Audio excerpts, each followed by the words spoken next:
Tumeke Olowe is a member of the economic think tank at Financial Derivatives Company. And of course, the big story yesterday lunchtime was Nigeria's inflation number going higher. Of course, that's part of what the forecast had been, isn't it? Yeah. Good morning. Yes, the expectation was that inflation will start going higher, and we're seeing that happening. So what's the reading of these numbers from your team when it came yesterday afternoon? What did you make of it? Okay, so inflation inched up by 0.03%, and it's currently at 11.40%. And this is in line with our forecast. But if you look at it, you'll find out that, okay, food inflation increased, urban inflation also increased. But if you look at core inflation, which doesn't look at the seasonality effect, you'll find out that it actually dropped.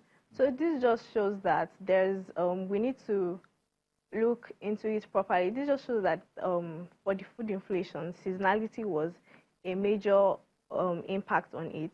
And this is why you notice that in most of the commodities prices for our domestic commodities, the prices actually went up. So if you further look into it for core inflation, diesel is a component of core inflation, and then diesel price actually went down. So we have to think about it that, okay, what exactly is going on? Last year, inflation was reducing for some particular periods, and then now this year, it's on a second consecutive increase. So there are other things that we need to bring into this to actually know what is going on. So the MPC is going to meet next month in July. So depends on what they do with the rates. If they increase the rates, then that means that basically means that interest rates are going up, and then people would borrow less. So we really need to just look at other indices and then figure out exactly where it's directing us to. Well, what I'm figuring out is that I shouldn't really panic over the inflation report for May. But I shouldn't panic yet. Yes, considering other things, with the exception of food. But Nigerians worry about food prices and food inflation. Yes. I think it's a major thing everyone concerned about how much they pay when they go to the marketplace. And I think that is something. What about oil? I'm sure oil prices is also part of the burning economic issues as we speak. Yes. It's just going up one in the morning, then in the afternoon it's down, then overnight before I wake up, it's up again. And I think I just stopped, say, okay, fine, wherever you want to go, just go there. Let me just wake up. I don't want to sleep on oil prices anymore. It's giving me a lot of sleepless nights. Yeah, so Brent prices are currently down.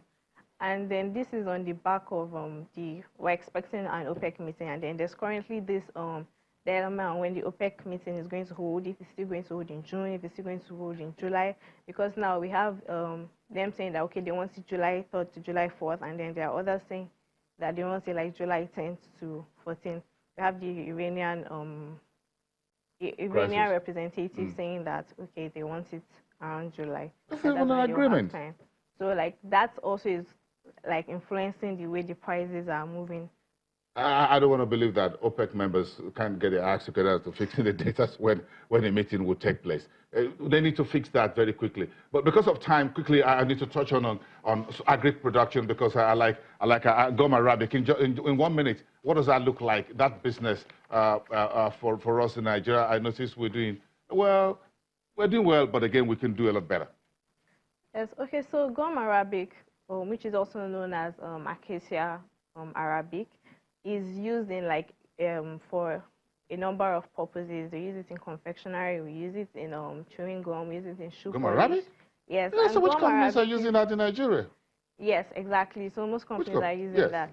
So and again, it's a major component in making cement because it has binding properties. But the thing is a very important factor, though it makes up minute components of cement, but it's very important in cement production.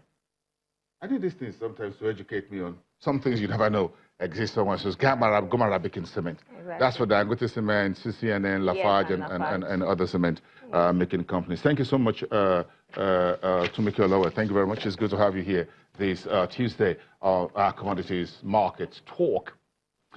Let's talk about Nigeria's very messy electricity market when we come back. So what's the thinking about the future? Also invest in the future of this failing system. We got someone who has an insight into that industry speaking to us after the break.